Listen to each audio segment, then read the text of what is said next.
Cruzada Jurídica. Produção e apresentação dos professores Luiz Scarpino e Rafael Tomás. Boa tarde, senhoras e senhores. Aqui quem fala é Rafael Tomás de Oliveira. Estamos no ar mais uma vez com Cruzada Jurídica. Estou aqui com meu amigo Luiz Scarpino e estamos no ar pela Rádio Naerp e também, para quem não pode nos ouvir ao vivo, pelo YouTube e o Facebook. Com os trabalhos do DJ Andrei Volante na parte técnica e as vozes do professor Gil. O que nós temos para hoje, Luiz? É isso aí, galera. Muito boa tarde. Estamos aqui no episódio 5 do nosso Cruzada Jurídica. E hoje nós teremos aí, no primeiro bloco, o assunto do momento. Eu acho que está dominando as últimas semanas e essa semana está pegando, que é eleições indiretas. Indiretas? Indiretas. Quer dizer... Essa é a revisão da pauta de hoje. Diretas ou indiretas, né? Vamos lá, vamos ter bastante tempo para falar sobre esse assunto. No segundo bloco, Direito e Cultura, continuaremos uma discussão que nós travamos semana passada, Literatura e Relações de Poder, parte 2. E no terceiro bloco, o entrevistado da semana será o Dr. Domingos Assad Stocco, que é presidente da 12ª subseção da Ordem dos Advogados do Brasil. Que é a nossa aqui de Ribeirão Preto e das cidades das adjacências. Vamos discutir algumas questões envolvendo a advocacia, política de classe e outros temas afetos aí à cidadania. Excelente. Beleza? Vamos de vinheta? Na Rádio Unaerp, Cruzada Jurídica. Muito bem, senhoras e senhores, nós ouvimos África, da banda Toto, sucesso da década de 80. Essa música ganhou Grammy, fez a banda ficar mundialmente famosa. Certamente todos vocês conhecem. Conhece, talvez não pelo nome da música, tampouco pelo nome da banda. Pois é, banda Toto, né? Então a história engraçada também, né? Toto foi uma palavra que o baterista usou para escrever uma fita de gravação. E aí eles escolheram colocar no nome da banda. Depois descobriram que em latim Toto significa totalidade, né? Pô, ficou melhor do que o... Ficou melhor que encomenda, exatamente. É isso aí, então. Vamos de vinheta do primeiro bloco, revisão da pauta. Cruzada Jurídica, revisão da pauta. E aí, Scarpino, como é que tá a coisa? Bom, a revisão da pauta hoje, como nós já havíamos adiantado, eleições indiretas, diretas ou indiretas, é o assunto do momento. É o debacle do Michel Temer, o então vice-presidente, conspirador, segundo uma banda. Que agora está provando do próprio veneno. Provando do próprio veneno, atual presidente da República. E a campanha #Fora Temer vem ganhando corpo. Vem ganhando corpo. Me lembrei agora daquela coisa, as voltas que o mundo dá, né? Nunca Nietzsche esteve tanto em voga, né? O eterno retorno do mesmo, enfim. esse mandato, especialmente, está comprovando isso, né? Pois é. E hoje estava escutando... Hoje estava vendo uma reportagem dos 60 Minutos dos Estados Unidos, enfim, falando sobre o Car Wash, Operation Car Wash, Operação Lava Jato para nós mundanos aqui. Aí estavam contando da problematização da queda da Dilma, que ela caiu por problemas contábeis orçamentários, e agora a iminente queda de Michel Temer tem relação com corrupção, obstrução à justiça, enfim. Essa, vamos dizer assim, essa me parece uma queda um pouco mais cheia, por assim dizer, se a gente pudesse... Pois é. É que tava tudo no pano de fundo também, né? Eu acho que é muito sintomático um pronunciamento da senadora que então era líder do PMDB no Senado, salvo engano, ou que é líder do governo Michel Temer hoje no Senado, aquela Rose Freitas. Não lembro dela. Porque ela vira e diz assim: eu não estou julgando a Dilma por conta dessa questão das pedaladas, porque isso eu estou convencida de que não existiu. Mas eu estou julgando pelo contexto da obra. Sim. O Brasil está parado, nós precisamos fazer com que ele ande e tal. Eu acredito que hoje também... Esse aqui é o problema, né? As pessoas se desfazem assim facilmente do direito quando é conveniente para elas, né? Instrumentalizam, né, o arcabouço normativo quando é conveniente. E agora, talvez, como ela está do outro lado, ela repense o que ela disse, né? Porque poderia usar a mesma coisa para falar do Michel Temer. Ah, mas a gravação é ilícita. Ok, mas e o conjunto da obra, né? Como é que a gente vai fazer? A gente vai ignorar que os três assessores palacianos que estão lá, estavam a 15 metros da sala dele, agora alguns deles presos, outros afastados, enfim. Bom, mas na ocasião, eu lembro, para alguns que era mero detalhe, para mim nunca foi. Eu acho que juridicamente falando, eu encontrava a ocasião motivos jurídicos, foi motivo de ser apedrejado por alguns amigos mais entusiastas, mas eu falei assim, gente, o país só será levado a sério a partir do momento que qualquer chefe do executivo cumprir com as leis ali vigentes e somado isso, claro, a um péssimo momento econômico que eu acho que teve correlação com as pedaladas fiscais que até então se falava, aliado a uma perda de sustentação política, isso, o impeachment acabou sendo algo inevitável. Eu penso o seguinte, não adianta juridicizar demais o processo de impeachment. Ele tem um componente político que é inafastável, entende? Então, a gente pode ficar discutindo essas questões de contabilidade pública, a questão da taxatividade penal, se tem culpa, se não tem, aquela coisa toda, mas no final das contas, o julgamento é conduzido por um órgão político, né? Quem faz o julgamento, que são os senadores, no caso, eles não precisam fundamentar seus votos. Então, assim, se ele decidiu porque... Pela minha mulher, pela minha filha, minha família. Mas assim, se ele decidiu porque estava convencido de que foi formada a tipicidade que caracterizava o delito de responsabilidade, o crime de responsabilidade... Não precisaria fundamentar. Ou se ele decidiu porque entendeu que havia problemas econômicos que ela não conseguiria resolver, ou questões de reformas fundamentais precisariam ser feitas e ela não tinha controle da maioria congressual. Enfim, não me interessa. O fato é que ele foi lá e votou, entendeu? Então, essa é a dinâmica do processo político. O direito, né, de errar por último, como diria o Paulo Bossar, não é isso? Não, isso é o Senado, né? Tem o direito de errar por último. O Supremo tem o direito de errar por último quando ele julga questões jurídicas, né? Mas quando o tribunal político está instalado, que no caso é o Senado, que vai julgar o impeachment, ele tem o direito de errar por último. Mas há mais do que isso, né? Se pegar o modelo desse procedimento, que são os Estados Unidos, né? Ele já vem de lá, assim, né? Já existia uma consciência de que esse procedimento ele era político, né? Então, eu acho que a coisa vai por aí. Uma vez que o processo está instalado, é impossível prever como é que vai ser a finalização dele, né? Esse aqui é o ponto. Eu acho que... Você me mandou uma matéria que há um tempo e eu já tinha lido essa matéria. A única certeza que eu tenho é que a monarquia não deve voltar num futuro tão breve, né? Ah, pois é verdade. Contextualiza aí para o nosso ouvinte. Não, é que diante da crise, né, o herdeiro direto do Pedro II... Eu quero que você fale o nome completo dele agora, de memória. Eu não lembro nem do primeiro, quanto mais dos 50 nomes que ele tem. Antes do Orleans e Bragança. E tem um depois ainda, né? Tem um... Masterfish. Isso aí. Eu não sei como é que é. O maioral. Eu sei que é gigante o nome dele. Enfim. Representante da corte real brasileira. Ele já divulgou uma nota, ele parece o trineto, uma coisa assim do Pedro II, e ele já soltou uma nota de que a família real está disposta a colaborar com o Brasil na construção desse futuro estranho que a gente tem pela frente. Quando eu li a família real, eu imaginei que fosse Londres, né? A Elizabeth II ou os príncipes, hoje todos falados aí por conta das questões nupciais, mas enfim...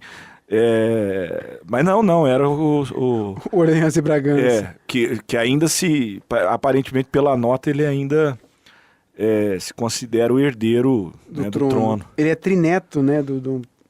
É interessante. Mas enfim, o ponto é esse, né? Nós estamos desde a semana passada, por conta da possibilidade premente, né? Dom Luiz, Gastão, Maria, José, Pio, Miguel, Gabriel, Rafael, Gonzaga, de Orleans, Bragança e Wintersbach. Pois esse daí é o paradoxo do X-Tudo, eu chamo isso aí. Porque assim, se o cara tem todos os nomes do mundo num nome só, ele não tem nenhum. Você entendeu? Desculpa, eu continuo aí. O X-Tudo é um lanche que não tem gosto de nada. É a mesma coisa, se você tem todos os nomes no seu nome, você não tem um nome. Eu posso chamar ele de qualquer coisa.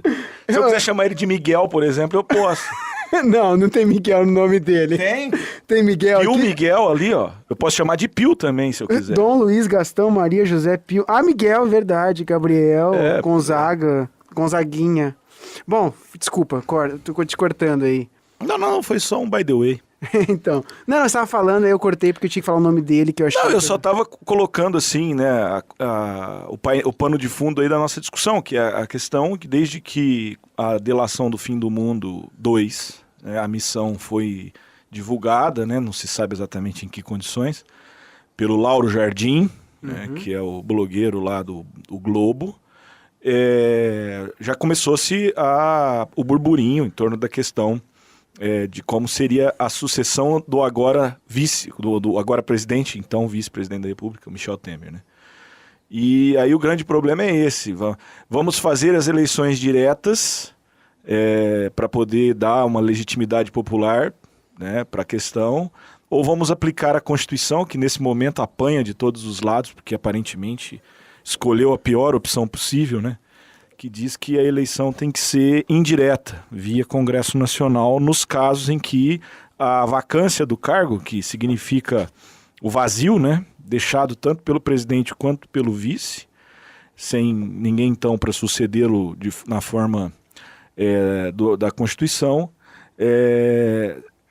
quando ultrapassa os 2 primeiros anos do mandato, ela deve ser feita pelo Congresso. Estamos no 3º ano, logo, portanto, se Michel Temer viesse a cair, seja pela via do impeachment, seja, como nós discutimos semana passada, pela via da ação eleitoral, que enfrenta a questão do abuso de poder econômico e uso de caixa 2, então, inevitavelmente, a resposta que a Constituição nos dá atualmente seria de eleições indiretas convocadas em 30 dias pelo presidente da Câmara, da Câmara Federal. 30 dias depois de aberta a última vaga, né? No caso, depois de aberta a vaga, né? Porque não temos última agora nesse momento. Bom, e aí o que acontece, Rafael? Nós temos ali, então, algumas soluções que estão a se aguardar nesse sentido. Tem um cardápio de possibilidades. A primeira delas é uma interpretação da Constituição segundo o Código Eleitoral.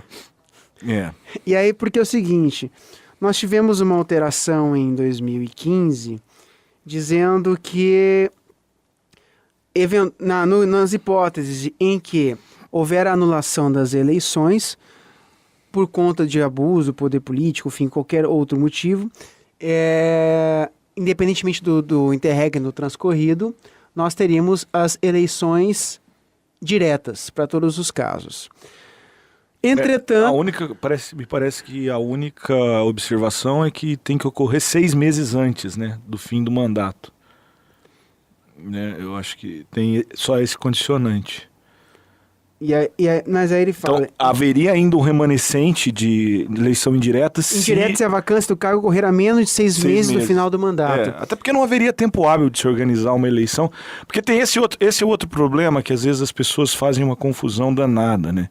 Esse sujeito que vai ocupar o cargo deixado vago, ele vai cumprir o final do mandato. Porque para a Constituição é importante que o prazo constitucional do mandato seja cumprido. Isso é uma questão republicana, né?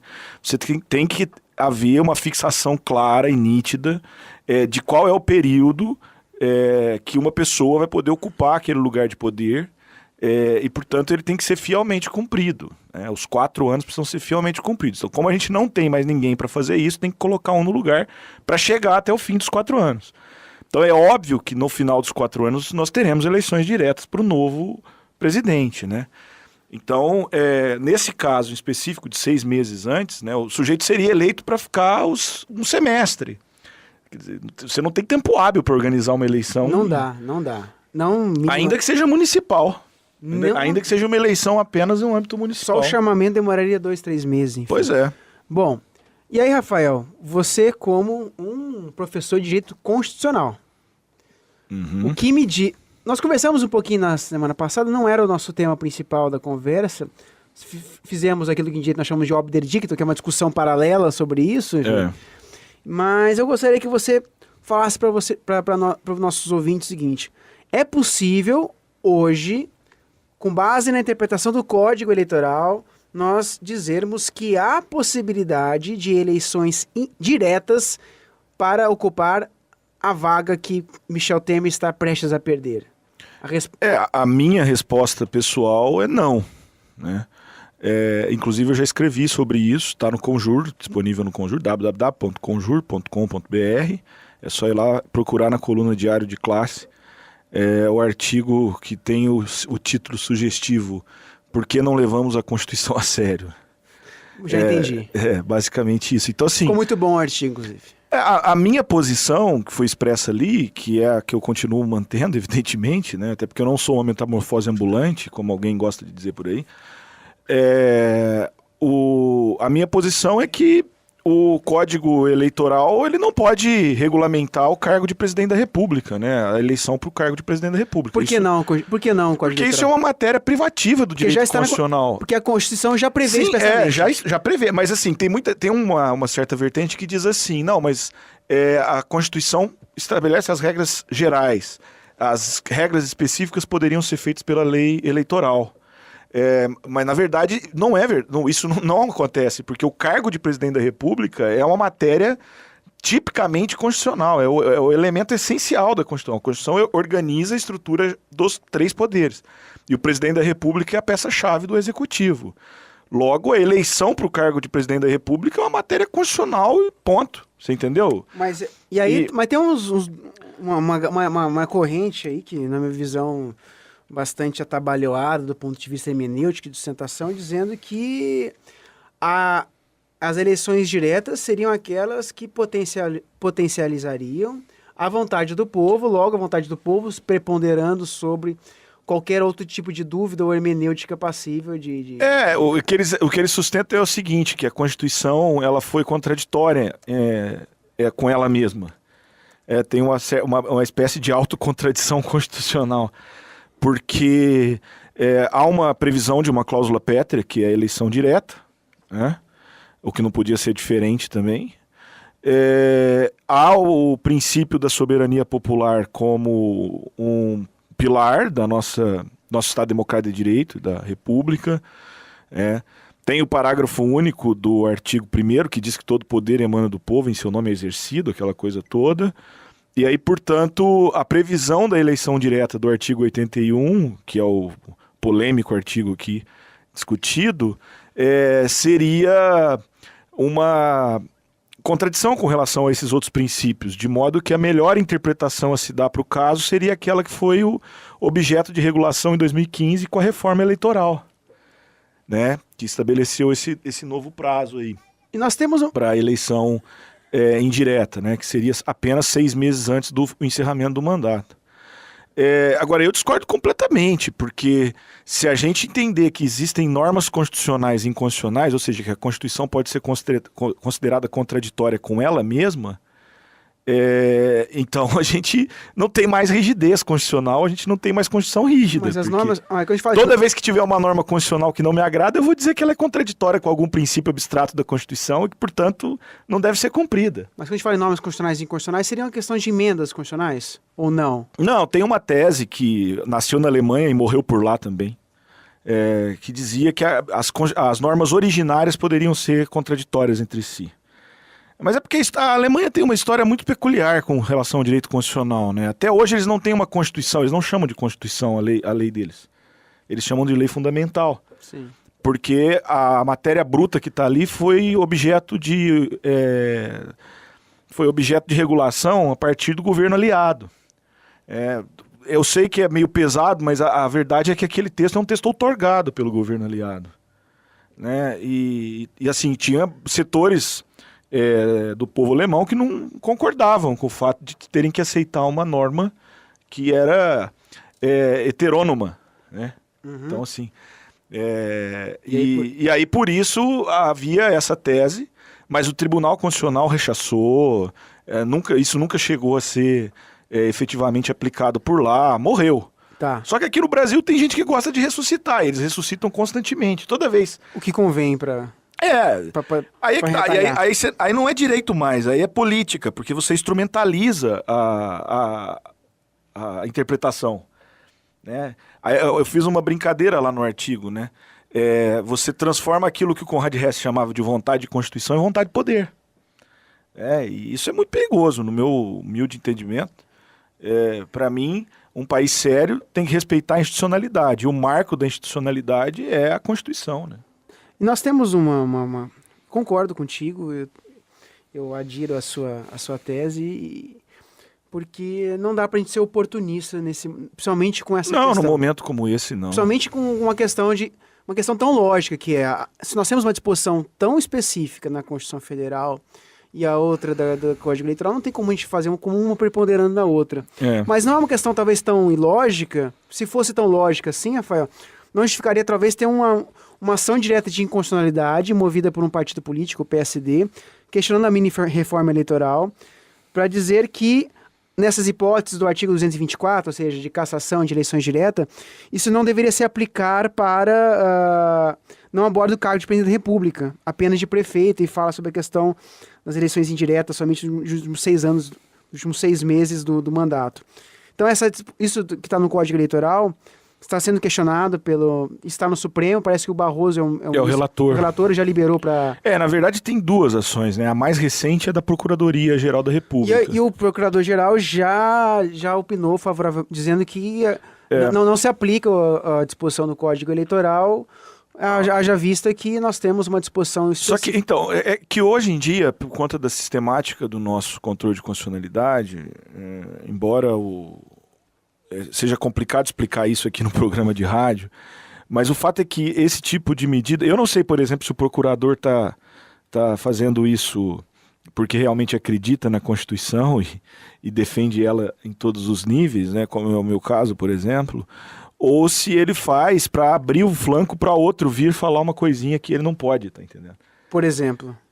Porque assim, a questão é que a ação de inconstitucionalidade é para jogar fora a parte que ele entende inconstitucional. Certo. Só que pela sistemática, se o Supremo entender que não há inconstitucionalidade, ela se torna uma ação de constitucionalidade.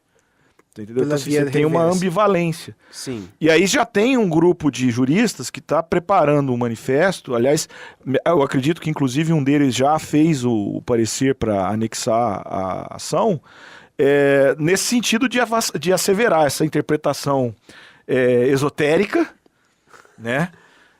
Que coloca a regra do Código Eleitoral como a determinante. Sim. Né?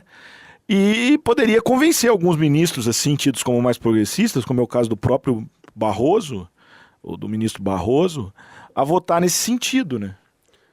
No sentido de que há uma constitucionalidade, não uma inconstitucionalidade no dispositivo do Código Eleitoral. Eu fiquei curioso, juristas respeitáveis, assim... Tem nome no mercado? Porque na verdade ele é como é que eu posso dizer, uma franquia do Barroso. Assim. Então entendi. Tá entendendo? Entendi. Que é o Daniel Sarmento, né? Que historicamente é vinculado ao Barroso e tal. E hoje ele era procurador da República, hoje ele é advogado, mas continua lá na UERJ, né? Uhum. E até onde eu sei, ele tem uma vinculação muito próxima com o ministro Barroso. Tá. Bom... Então, essa solução, na nossa visão, ela não é uma solução adequada do ponto de vista jurídico. Mas, como aqui é Brasil, a gente pode... Pode acontecer. Pode acontecer. E assim, o pior de tudo, né? O pior de tudo isso é aplicar para a situação concreta. Porque uma coisa é discutir isso, vamos chamar, a gente gosta, no juridiquês, de lege ferenda, né? Ou seja, para a lei que está por vir. Então, assim...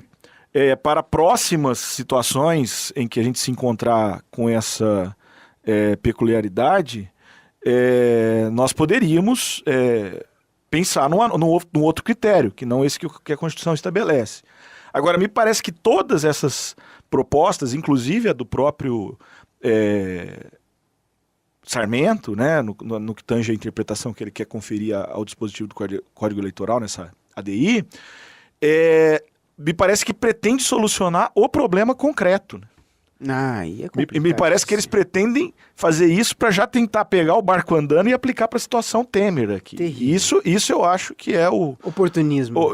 Casuísmo, né? Isso Bom. é tudo o contrário do direito. Assim, aí a gente está jogado mesmo no âmbito da política e está assumindo o fato de que as discussões são simplesmente políticas, né? E não jurídicas. Bom, vamos falar de coisas jurídicas e não políticas, mas ou falando de jurídica que pode ser política. Que de novo é a mesma coisa. Que é política e pode virar jurídica. Nós temos uma proposta de emenda à Constituição do deputado Miro Teixeira e outros, lá de 2016, que prevê eleições diretas no caso de vacância da presidência da República, exceto nos 6 últimos meses do mandato. O que ele faz, Rafael? Ele quer alterar o artigo 81 para dizer que... Para colocar o que foi deliberado no Código Eleitoral ali. Mas ele tira assim, ele fala, o artigo 81 não vai falar em eleições indiretas, só vai deixar indireta no parágrafo único, deixando como... Não, mas já era assim. Parágrafo primeiro. Não vai falar que tem eleição indireta não, ele vai dizer, mas ele vai reservar a hipótese de eleição indireta para os 6 últimos meses. Exato, igual que está no Código Eleitoral. O que, assim, o que é altamente questionável do ponto de vista pragmático, tá entendendo? Assim, eu sou contra o mérito, ainda que seja de lege diferenda, eu sou contra o mérito dessa emenda, porque ela é faticamente impossível. Porque como você organiza... Tipo, a questão é 6 meses, ok, 7 meses temos a vaga. Como é que você organiza uma eleição direta nacional? Minimamente bem organizada. Tá entendendo? Porque o problema é esse prazo. 6 meses. Aí, tipo assim, e se fosse... e se ele tiver... Ele não tem ainda 6 meses completados ainda. E outra... A gente... Tá entendendo? E outra coisa, eu acho que o critério constituinte é razoável. Por que eu considero o critério razoável? Por 2 motivos. O primeiro é econômico, não é barato fazer uma eleição. Isso está todo mundo dizendo, mas é verdade, tem que ser dito. Tá entendendo? E aí, assim, você vai ter, na prática, 2 eleições diretas num espaço nacionais, né? Num espaço de menos de 2 anos. Movimentar todos os recursos humanos que são necessários para isso, mais os recursos financeiros, eu acho uma temerariedade. Segundo ponto, e esse o ponto político que me parece mais decisivo. Você elege alguém, na prática isso daí é assim, ó, ainda que o cargo esteja vago com passado 2 anos. Então assim, você tem ali, teoricamente, mais 2 anos de mandato. Você não vai ter 2 anos de mandato. Porque você tem todo o período de preparação eleitoral, que a Constituição diz que são 90 dias. Então você já tira daí os 90 dias que vão ser consumidos pela eleição. Depois, você vai ter um espaço de tempo para governar que é muito difícil você viabilizar acordos, garantir maiorias congressuais, porque tudo bem que a Lava Jato denuncia aí o modo como isso é feito, ou não, né? Depende do modo como se avalia isso. Agora, não dá para ignorar que para governar você precisa construir maiorias. Sim. Tá entendendo? Então, assim, como que um governo... O brasileiro é presidencialismo de colisão. Como que um governo vai conseguir construir maiorias e ter uma relação estável com o Congresso num período tão exíguo de tempo? Impossível. Tá entendendo? Então, assim, a não ser que seja alguém nascido do próprio berço do Congresso. Por isso que nesse momento... Mas mesmo assim... Num momento como esse, porque para chegar num ponto desse, você tem uma crise muito forte instalada, num momento como esse, o melhor é você resolver a questão dentro do próprio Congresso. E aí a sabedoria do Constituinte talvez seja essa, porque teoricamente você já vai ter um nome de consenso ali. Então, por mais que ele possa ter alguma dificuldade, vai ter, porque o jogo político é bruto, né, como se diz por aí, sim. A dificuldade dele vai ser infinitamente menor do que aquela que a gente observa, ou observaria na hipótese de um ser externo que está chegando ali no meio de um mandato, né? E aí, eu tô lembrando aqui que na Justiça Eleitoral, as resoluções do Tribunal Superior Eleitoral são aprovadas com antecedência superior a 6 meses, inclusive. Claro. Então você tem resoluções que são discutidas, gestadas, 1 ano antes da data das eleições. Nós temos prazo de filiação partidária, cujo prazo para poder disputar uma eleição, segundo a lei das inelegibilidades, é de 6 meses. Sim, porque nós precisamos exatamente disso, né? A gente precisa de uma segurança para que situações externas não afetem posições jurídicas anteriores e tudo mais. E aí Agora, veja bem, essa questão da proposta da emenda, eu até aceitaria, porque como constitucionalista conservador que sou, uma vez que houve alteração... Você seria um constitucionalista raiz, assim, é isso? Pode se dizer. Não, porque se tem uma alteração pela via constitucional, regular, eu vou cumprir. Não há o que se discutir. né? E vou defender, porque faz parte da Constituição. Agora, eu já disse aqui que eu acho que ela é inoportuna do ponto de vista do mérito, né? Mas, de todo modo, o que é absolutamente tranquilo para mim, ela não pode se aplicar para essa situação que está em curso. Ela pode resolver problemas futuros, né? Mas não este que está em curso. Isso é casuísmo, isso não dá para fazer uma emenda para resolver um problema concreto. Isso, para mim, é fora de qualquer justificativa jurídica. Só pegar o gancho que eu não quis interromper na sua fala anterior, mas o custo de uma organização de uma eleição ela é enorme. Você tem, imagina, organizar propaganda, você deslocar as urnas eletrônicas, programá-las, períodos de convenção, de organização partidária, enfim. Organizar toda a parte de recursos humanos, porque você vai ter que convocar pessoas para trabalhar nessas eleições. Milhares de pessoas. Enfim, num tempo extremamente exíguo. Absolutamente custoso e inapropriado, isso você tem toda a razão. Um outro aspecto, e é só uma contextualização que eu faço também, é a questão de que parece que essa PEC da Câmara deu uma travada, mas no Senado surgiu uma outra e parece que ela está na lista de prioridades na CCJ, conseguiram lá num cochilo da base do governo Temer, colocar ali para ser discutida e deliberada. Mas veja, ela nesse momento sim me parece casuísta, porque nós estamos com um problema deflagrado. Esse é o problema, né, Rafael? Uhum. Nós ficamos retalhando a Constituição para resolver uma situação passageira. Nós esperamos que seja passageira, e é passageira, tem que ser passageira, porque a instituição é maior do que as pessoas, a Constituição é maior do que as próprias instituições, inclusive, porque a Constituição é que dá base, claro, que as instituições se fundamentem, a não ser que nós queiramos fazer uma revolução e aí acabar com o regime jurídico vigente, enfim, e reescrevê-la como um todo. Espero que a gente não tenha essa solução. Desculpa, eu não vou tô dando ideia para ninguém, viu? Por favor. Não leve por esse lado.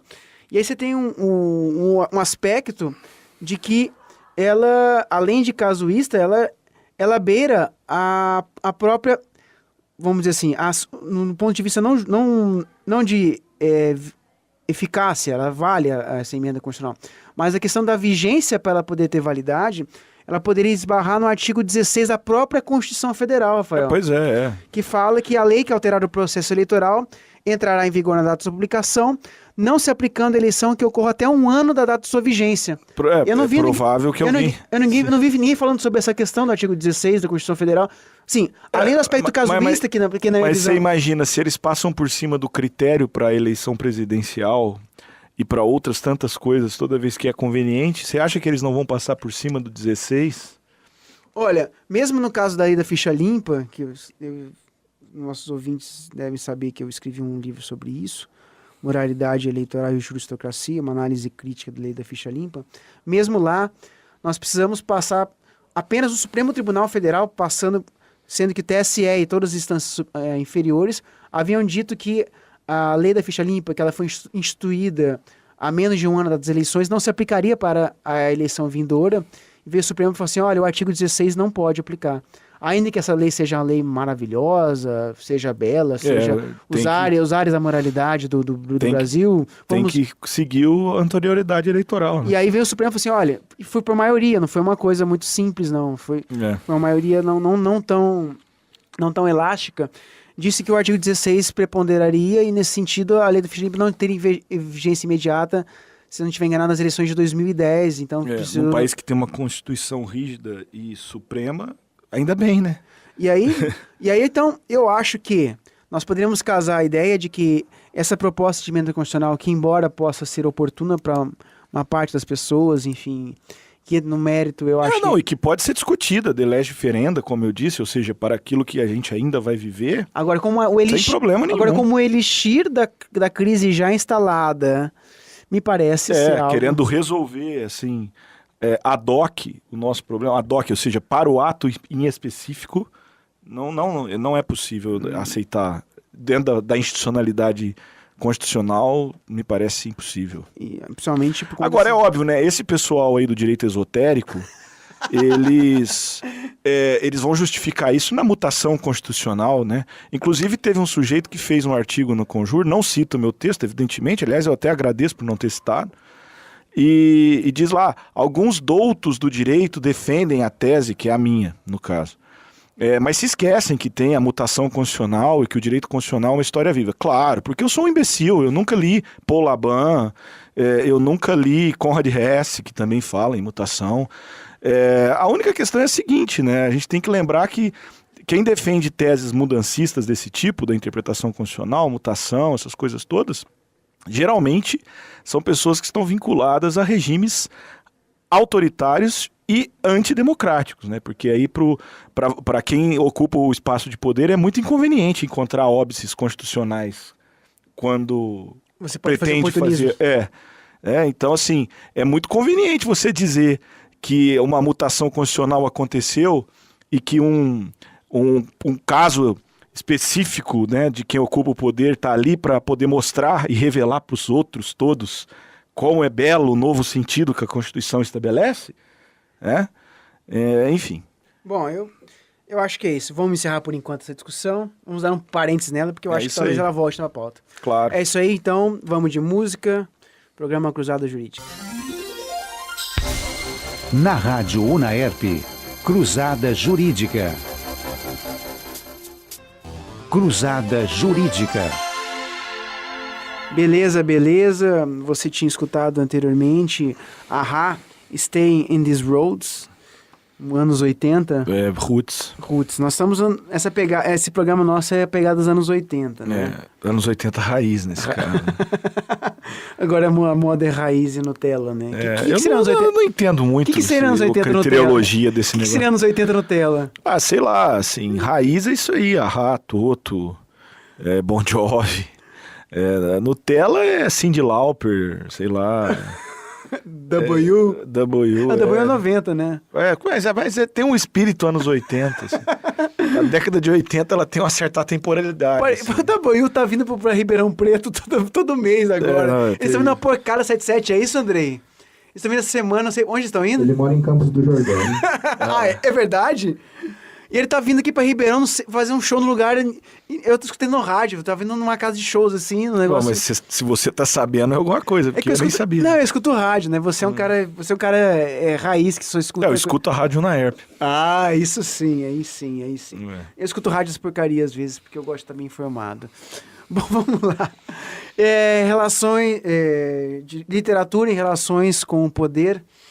Hoje eu separei aqui um poeminha curto do Carlos Drummond de Andrade. Vamos recitar o poeminha do Carlos Drummond de Andrade. Política literária, dedicado a Manuel Bandeira. O poeta municipal discute com o poeta estadual qual deles é capaz de bater o poeta federal. Enquanto isso, o poeta federal tira ouro do nariz. Eu separei. Essa poesia vem do livro Alguma Poesia, de 1930. Me parece um pouco atual, não? Sim, totalmente. Carlos Drummond é fantástico. Timeless, como diria. E aí, em maio Universal. Em maio de 2017, a gente começa a pensar sobre as questões que esse brevíssimo poema nos traz com relação ao dissenso da classe política com o cidadão. Me parece que esse que é uma das principais pautas e que leva aí ao sentimento do povo de insatisfação da classe política se dá que o poeta federal quer saber de tirar o ouro do nariz e deixa lá o resto se estrepar.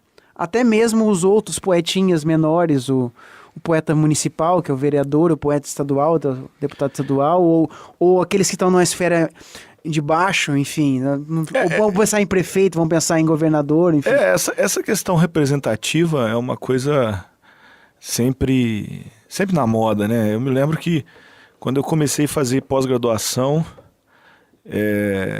eu fiquei surpreso que num texto, numa aula de mestrado, o autor vinha falando, né, que o grande problema da democracia representativa é a possibilidade da representação acontecer, porque o representado nunca está na inteira atenção daquele que ele representa, né, ou de quem o representa, essa coisa toda. Eu falava, mas gente, Que coisa, né? Aqui no mestrado a gente está discutindo isso, mas isso era um problema de livrinho de graduação, que por sua vez era problema de livrinho do colegial, enfim. A gente sempre tem essa questão envolvida, né? Agora, eu acho que o grande ponto também seria pensar o que seria a representação ideal, né? Assim, porque, na verdade, nós temos... É óbvio, a questão da corrupção que fica aí no ouro, que é retirado do nariz, que a gente poderia dizer, né? Metaforicamente, é algo que não dá para se transicionar, transigir, exatamente. Então, não é disso que se trata. Agora, na deliberação de uma matéria legislativa mesmo, o que é a representação? Porque, na verdade, o importante é que todos os interesses sociais estejam sendo debatidos dentro do Congresso, né? Porque, necessariamente, um deles vai prevalecer. Então, não dá para colocar essa questão na perspectiva de que há uma deficiência de representação porque ninguém vota aquilo que eu gostaria que votasse. Bom, mas você tem que ver se aquilo que você gostaria que votasse estava sendo discutido e se perdeu, né? Porque faz parte do jogo político também. Aprender a perder. Agora, se ele não está... Ou respeitar as derrotas. Então, são duas coisas distintas, né? Uma coisa é a demanda chegar a ser debatida no espaço público, que é o Poder Legislativo, principalmente, né? E o fato de você não estar satisfeito com o resultado do processo, né? Numa democracia, a maioria, quando tem possibilidade para tanto, né, e não ultrapassa os limites constitucionais, é ela que decide, né? Qual que é o sentido a ser adotado, qual que é a posição política a ser adotada, né? E aqui, então, nós temos a questão, claro, da corrupção, que é mais do que presente, enfim, a Lava Jato e suas adjacências vem revelando, não vem demonstrando, porque apenas revela, porque a corrupção ela é latente desde que Brasil é Brasil e não é um fenômeno brasileiro, mas talvez aqui nós temos uma questão mais sistematizada, mais entronizada, até, se for o caso, posso dizer, institucionalizada. Isso. Mas aqui também, a gente tira aqui da política literária a questão das competências dos órgãos brasileiros, enfim. Então nós temos uma grande questão que se fala no Brasil, que é a questão, mas os municípios podem fazer muito pouco, depende muito de ficar levando o pinico no governo federal, e aí se fica discutindo. Agora você me trouxe aqui a discussão da reforma tributária, que se fala o seguinte, olha, o município arrecada recursos aqui e manda todo o ouro lá para Brasília. Nossa repartição de receitas é meio concentradora mesmo. Porque a Ribeirão Preto arrecada um volume fabuloso e tem, de termos de repasse, um valor ínfimo, muito aquilo do que ele consegue arrecadar real, né? Em termos de impostos federais. Então, eu fico pensando aqui com essas grandes discussões aqui qual poeta bate qual poeta, e no final das contas, o poeta federal também nesse outro sentido que eu estou dizendo para quê, é aquele que manda, enfim, o federal não quer saber, nós não temos um sistema federalista pelas metades, porque o sistema é todo concentrado na União. O federal é aquele que tem mais poderes, mais riquezas, existe mais competências, até competências jurídicas, legislativas. Existe uma justificativa, né, no plano daquilo que pode se chamar de federalismo da solidariedade ou coisa do gênero, porque as regiões mais ricas, elas devem ajudar as mais pobres, né? Ok, sim. Mas o grande problema é que a gente não vê esse dinheiro indo para as regiões mais pobres, né? A gente vê um grande vácuo, né? A gente não sabe para onde está indo essa coisa toda, né? Então, talvez esse seja o drama maior mesmo. Mas a questão federativa, junto com essa questão política, também é outra coisa que merece uma discussão contundente, né? Que a gente vai deixando passar ou vai empurrando com a barriga, né? Mas são questões que a gente ainda vai ter um encontro marcado também. Mas sem prejuízo a esse encontro marcado, só queria trazer um aspecto desse poema ainda que ele me traz. Hoje a gente vai ficar só nele, viu, Rafael? Eu acho que tá rendendo aqui, enfim. Tá bem. Porque eu quero ter um pouquinho mais de espaço pra gente falar com o nosso convidado especialíssimo do terceiro bloco. Mas a questão é a seguinte, o município, ele pode legislar com pouquíssimas matérias. E, por exemplo, se a gente pensar lá, claro, a pessoa sempre olha pro sistema norte-americano, em que você tem uma autonomia muito grande nas federações do Estado, os próprios municípios, eles têm uma competência muito grande, muito forte e muito respeitada pelo sistema federal, pela União, por exemplo, enfim. Aqui no Brasil, a gente parece que se criam municípios para ser apêndices de poder, para ser... embora formalmente eles sejam entes federativos, né? E autônomos, financeiro, enfim. A autonomia municipal é uma construção velha no Brasil, né? De modo que chegou... Mas, na verdade, assim, se você colocar no frigir dos ovos mesmo, quem tem uma estreita parcela de autonomia é o Estado, né? O município tem lá tem uma previsão expressa taxativa, né? E a União também. E para o Estado fica mais uma competência residual, né?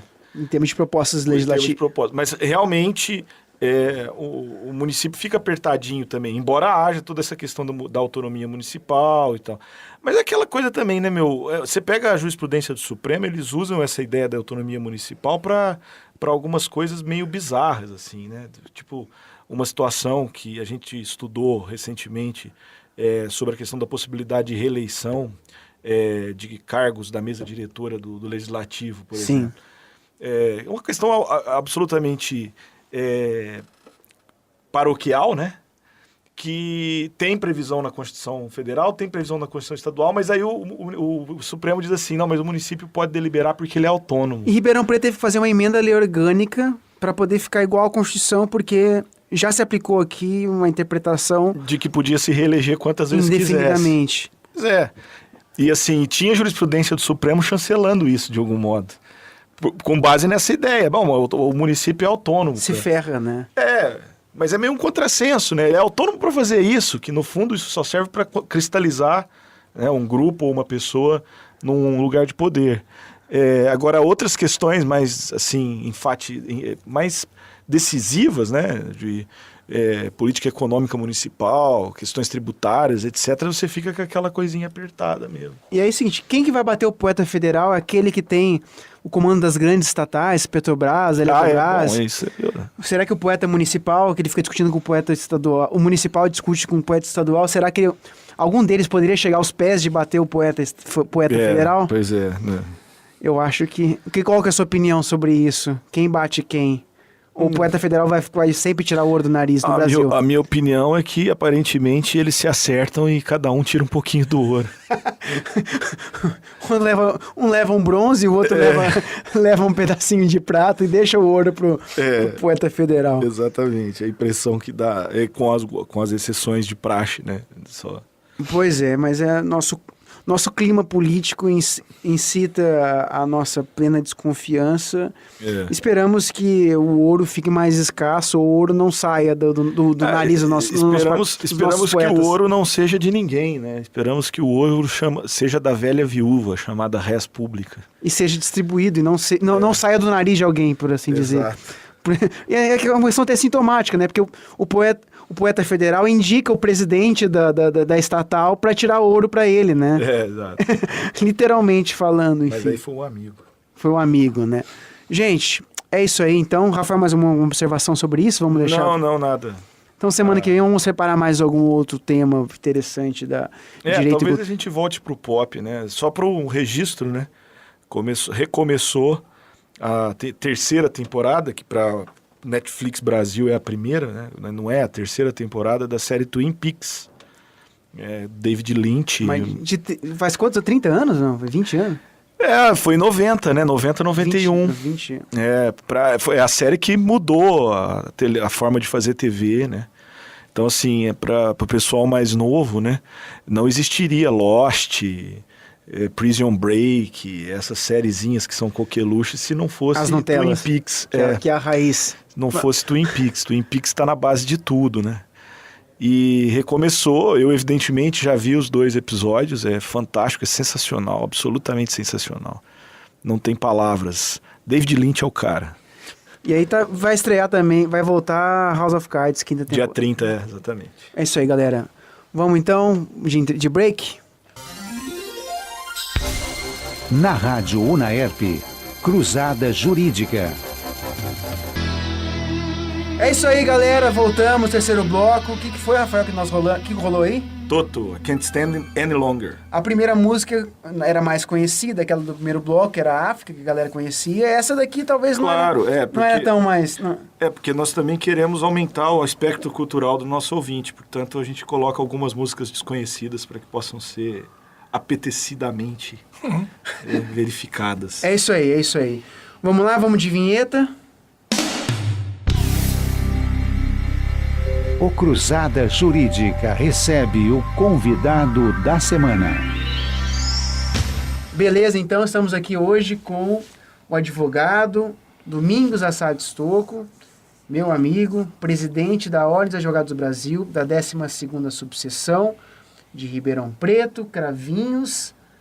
Continua para minha cidade. Cravinhos, Santa Rosa de Viterbo, São Simão, Cravinhos, Jardinópolis, Serrana e Ribeirão, né? E Ribeirão Preto. Domingos, muito obrigado por aceitar nosso convite. É um grande prazer estar aqui com você, no meio de tantos afazeres, no meio de eventos que nós estamos tendo aí nessa semana da Sessão dos Advogados de São Paulo, um grande encontro que nós estamos realizando, mas agradeço a sua disponibilidade para estar aqui conosco.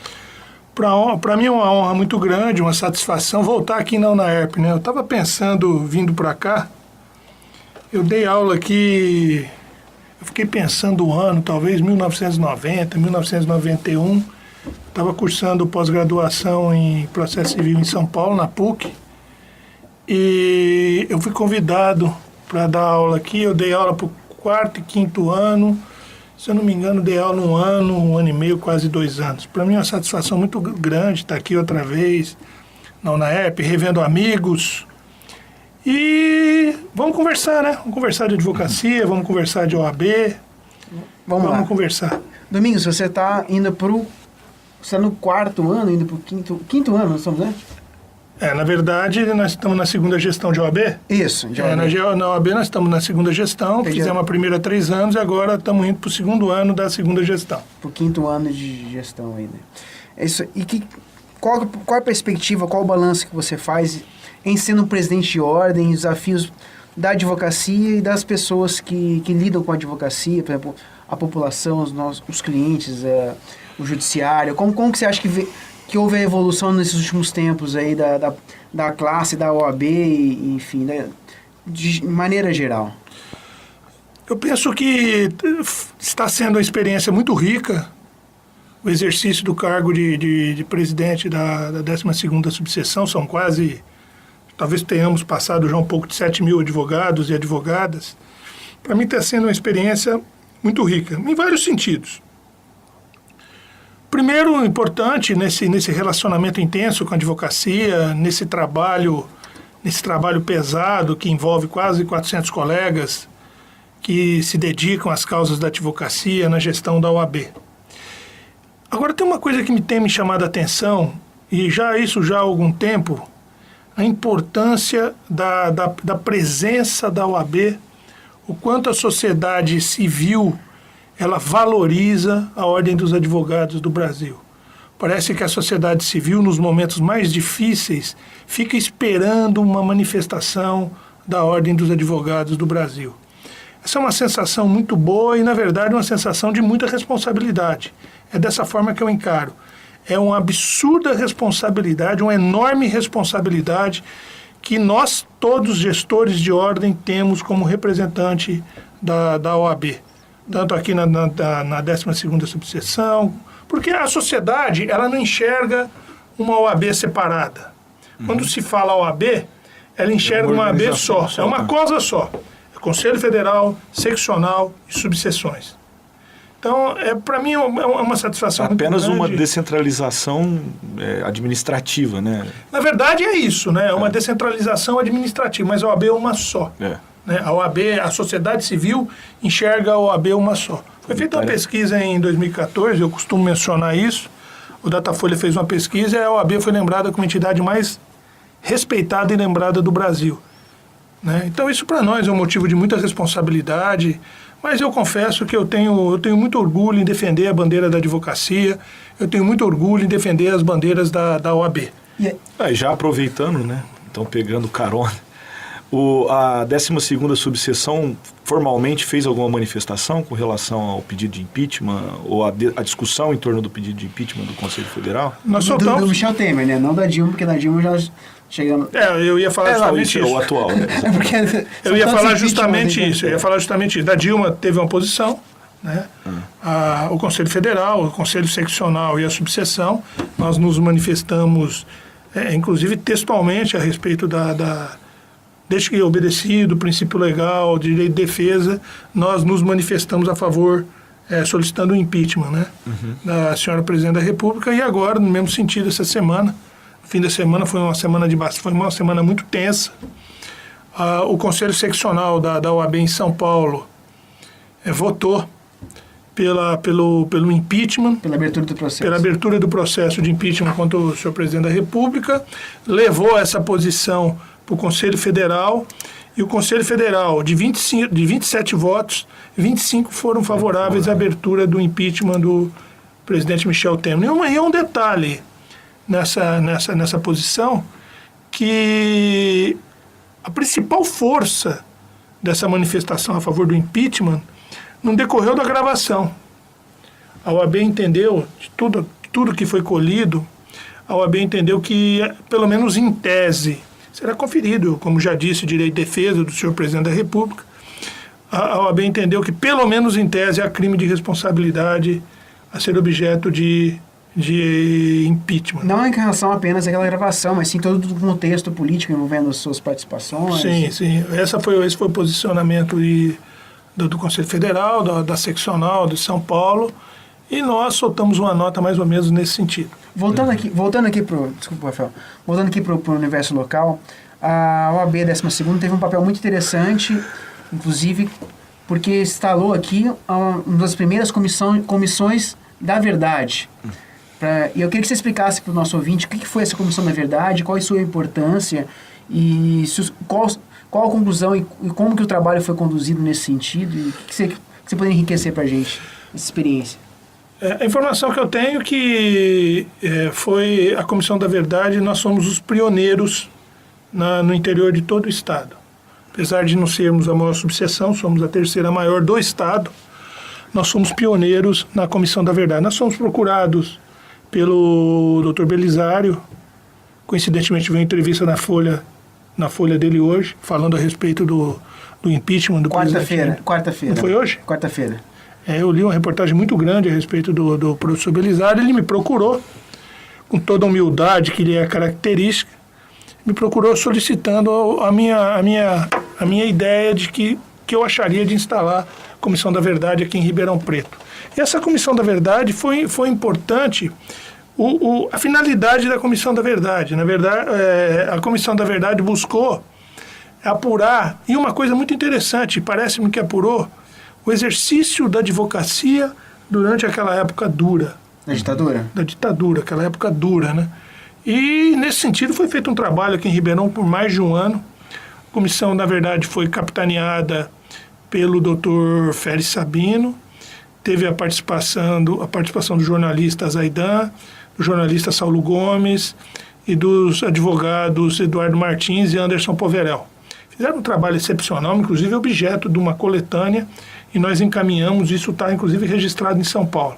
Aí nós ouvimos realmente, eles ouviram alguns presos na época, alguns presos políticos, teve uma repercussão imensa, inclusive na imprensa, no estado inteiro. No Brasil inteiro, teve matéria nacional. Sim, é verdade, eu tinha me esquecido desse fato. Teve uma matéria, inclusive, em rede nacional, e a repercussão foi muito boa, e aí que eu realmente fico assim pensando todo dia de quanta responsabilidade é o papel da OAB e como tem que ser responsável para se tocar a presidência de uma ordem dos advogados do Brasil. Domingos, qual que você pensa que é um legado aqui, talvez a OAB, da missão institucional que a OAB, das mais importantes que ela tem que deixar daqui para frente? Enfim, você tem mais um ano de mandato, e enfim, você tem mais um ano e meio de mandato. Eu queria que você, o que você fez até aqui, o que você pensa deixar para o próximo ciclo que se avizinha? Para mim é uma resposta muito fácil.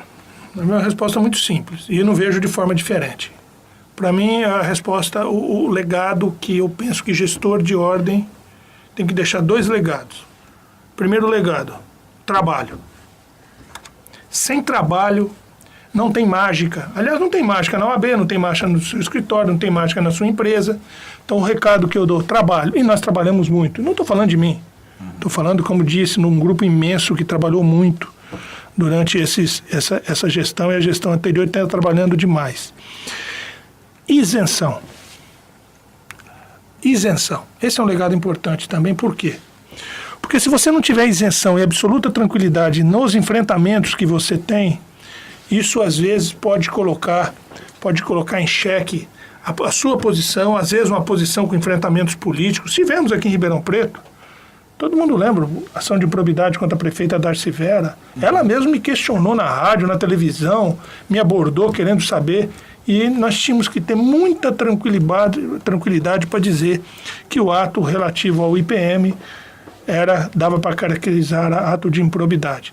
Isenção. Trabalho, isenção e respeito às instituições. Respeito ao Poder Legislativo, respeito ao Poder Executivo, respeito ao Poder Judiciário. Respeitar as instituições. Enxergar as instituições como indispensáveis ao andamento das coisas mesmo do nosso país, do nosso estado, da nossa cidade. Isso nós trabalhamos muito, trabalhamos com muita tranquilidade. Tivemos, evidentemente, enfrentamentos. Porque em defesa da advocacia, você tem enfrentamentos, sim. Você tem enfrentamentos no Legislativo, você tem enfrentamentos no Judiciário, você tem enfrentamentos em defesa das prerrogativas, você tem enfrentamento no Legislativo, mas sempre com isenção. Sempre com respaldo na lei, sempre buscando o respaldo da lei. Então eu penso que o legado é esse. É um legado importante, é um legado que, sinceramente, não vejo nenhuma situação diferente. Eu não penso que há possibilidade de qualquer gestão ter êxito se não for dessa forma. Domingos, a OAB, ela às vezes é identificada como um órgão de classe, mas na verdade ela tem uma função muito maior do que isso tudo. E parte da sua entrevista já vem dizendo sobre isso, mas... A gente lida com o direito, né? O direito não é uma coisa que interessa só aos advogados. Hoje mesmo, por exemplo, teve uma manifestação, acho que do Lamáquia mesmo, sobre o episódio envolvendo o jornalista. Reinaldo Azevedo. A fonte dele foi a gravação trampo dele foi... Não era dele, ele estava fortuitamente na interceptação, né? Ele caiu ali de paraquedas, mas tinha lá a gravação com a fala, e aquilo foi divulgado no meio de todas as outras, né? Indistintamente. Inclusive, custou a ele o trabalho, aparentemente, ou um deles, né? E a posição da ordem, me parece, foi no sentido de que o sigilo de fonte é a mesma coisa que o sigilo do advogado com o seu cliente, né? O que me parece uma posição razoável. E aí, nesse sentido, Domingos, obrigado pela intervenção, Rafael, é exatamente entender o seguinte: a OAB, ela tem um papel como classista, ou ela tem um papel muito maior e objetivando aí alcançar e atender as pessoas? Queria que você... Na verdade, hoje, por exemplo, quarta-feira, toda quarta eu atendo a sociedade civil na OAB. Em todos os sentidos. São de 7 a 10 atendimentos toda quarta-feira. Eu atendo a advocacia e atendo a sociedade civil. Fora os outros dias que eu tenho que conversar com a sociedade civil. Eu converso muito com a sociedade. Como eu disse, a sociedade... Nós temos, na verdade, a OAB, a Ordem dos Advogados do Brasil, tem 2 papéis. Tem o papel de essa relação com a advocacia, buscando o fortalecimento da advocacia, mas tem desse papel importante junto à sociedade civil. E assim, como já disse, é impressionante como a sociedade civil fica esperando a manifestação da OAB. Eu só vejo isso, assim, sinceramente, isso nos dá muita responsabilidade. Isso tem tudo a ver com aquilo que eu disse logo atrás aí, né? Eu disse, como a carga de responsabilidade é muito grande, você precisa ter absoluta isenção em todas as posições que você faz. Eu costumo dizer que minha esposa não sabe em quem eu votei. Minha esposa não sabe. Porque nem para ela eu falei. Quer dizer, só eu sei em quem eu votei. Só eu sei. Por quê? Porque eu penso que é importante ter essa isenção. Porque você não sabe amanhã Há necessidade de ter uma discussão mais ríspida com A, com B, com C, que você nunca sabe. O representante da OAB está aí. Eu convido vocês a fazer um negócio. Abra um jornal. Toda semana tem uma notícia da OAB. Toda semana. Tem uma notícia A, tem uma notícia B, tem uma notícia C. E sempre o jornalista, a mídia querendo ouvir a posição da OAB. Como é que está a relação com o Poder Judiciário, Domingos? Como que você vê o Judiciário com a advocacia? Nós temos algumas questões que às vezes se demonstram, são pontuais, mas que ganham uma dimensão muito grande, de eventuais desrespeito aos advogados, ou dificuldades, enfim. Eu queria que você, até mesmo em termos do processo andar, o cliente liga, fala assim, escuta, meu processo não anda, não sai, as coisas não acontecem, não tem uma fluidez, que parece que a administração pública gerencial não chegou ainda no Poder Judiciário, né? Nós temos ali um modelo tanto quanto burocrático, senão até patrimonialista. Então, por exemplo, questão de subsídios, tá? Mas isso aí talvez seja uma discussão para a gente falar numa pauta da semana, né? Mas, enfim, como a OAB vem enxergando o Poder Judiciário e quais são as perspectivas e desafios dessa relação advocacia e Poder Judiciário? Eu enxergo de uma forma bem tranquila também, aprendi isso durante essa época, esse tempo de gestão e até pelo exercício da advocacia. A minha convicção é o seguinte, somos parceiros.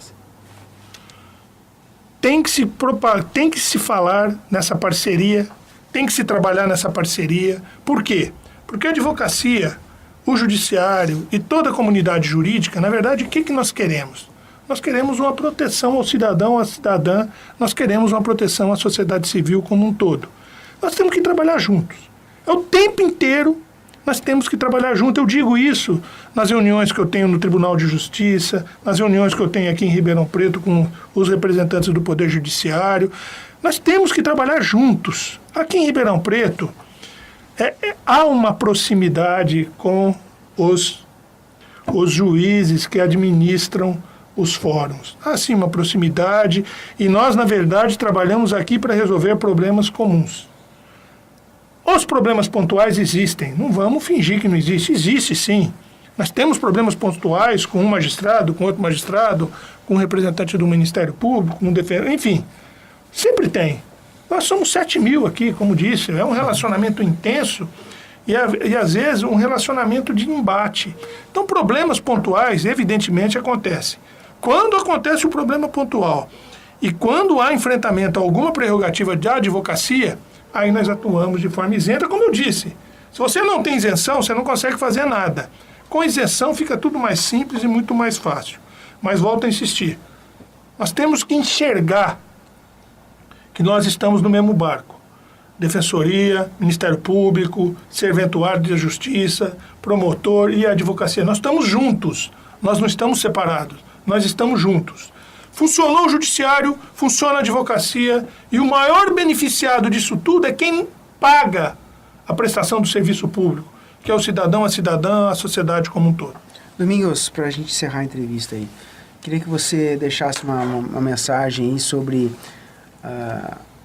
muito já aconteceu em termos da 12ª subseção, em termos do que já se passou e, de uma certa forma, o que se pretende fazer nesse período que você tem ainda mais 1 ano e meio pela frente, para deixar, vamos dizer assim, para fechar com chave de ouro a sua participação, e muito mais do que isso, para a gente pensar no papel que a 12ª subseção deixa para todo o Estado e até para o Brasil. Eu queria que você pontuasse que a 12ª subseção ganhou uma dimensão muito grande em vários eventos, tanto desse que nós estamos recebendo da Associação dos Advogados de São Paulo, quanto em eventos regionais da Ordem dos Advogados do Brasil, da Seção São Paulo, enfim, todos eles contando com a participação e com o prestígio de Ribeirão Preto. Eu queria que você trouxesse umas palavras finais nesse sentido. É muito gostoso, né? Você está numa gestão e você vê a amplitude que a gestão alcançou. Isso é muito bom. Você fez menção, vai ter realmente um evento de repercussão nacional, vai começar dia 25 aqui em Ribeirão Preto, 25 de maio, uma repercussão importante, 25, 26, 27, juristas do Brasil inteiro. Não é a primeira vez que isso acontece.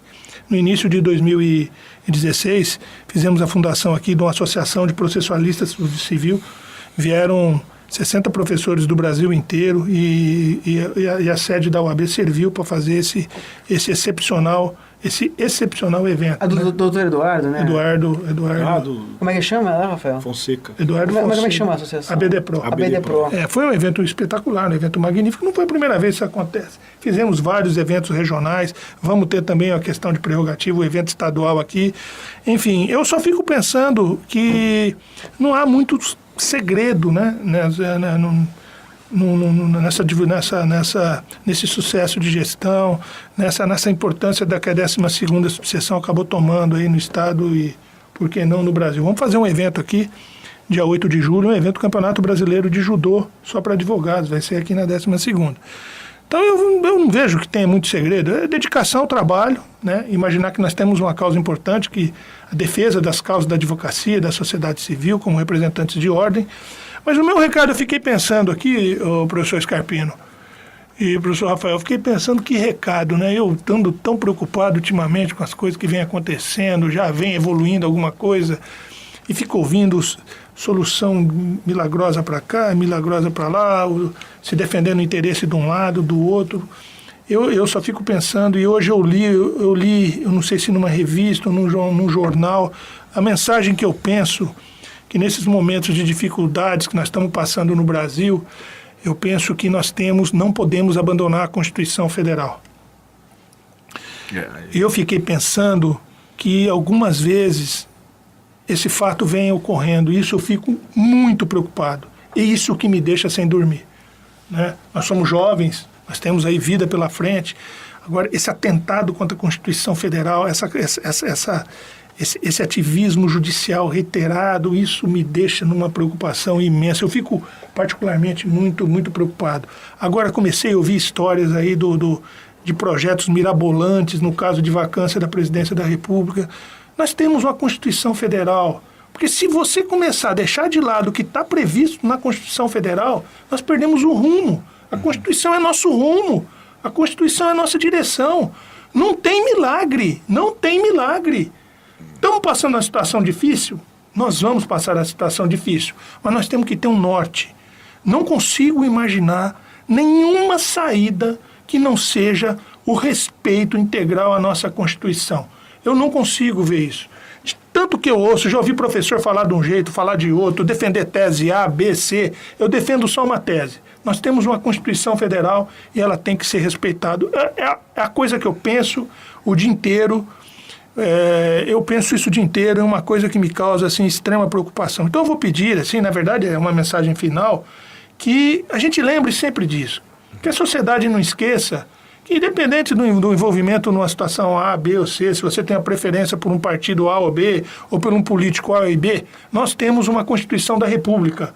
E a Constituição da República, a rigor, é capaz, sim, de dar um norte a nós. E que nós pensemos isso todo dia, todo minuto na nossa vida. Essa é a minha lembrança final. Domingos, muito obrigado. Em nome do programa Cruzada Jurídica, agradecemos a tua disponibilidade. Eu agradeço também a presença do presidente. Cumprimento pela gestão. Muito obrigado. Nosso presidente. Obrigado. É isso aí. E aí vamos encerrando então o programa Cruzada Jurídica com Ahá, You Are The One. Vamos lá? Obrigado, gente. Se Deus quiser, ou quem mais, qualquer entidade queira, estejamos cá para o episódio número 6. É isso aí, Rafael. É isso aí. Vamos lá. Abraço, gente. Tchau, tchau, tchau. Tchau. Você ouviu na Rádio Unaerp Cruzada Jurídica. Produção e apresentação dos professores Luiz Scarpino e Rafael Tomás.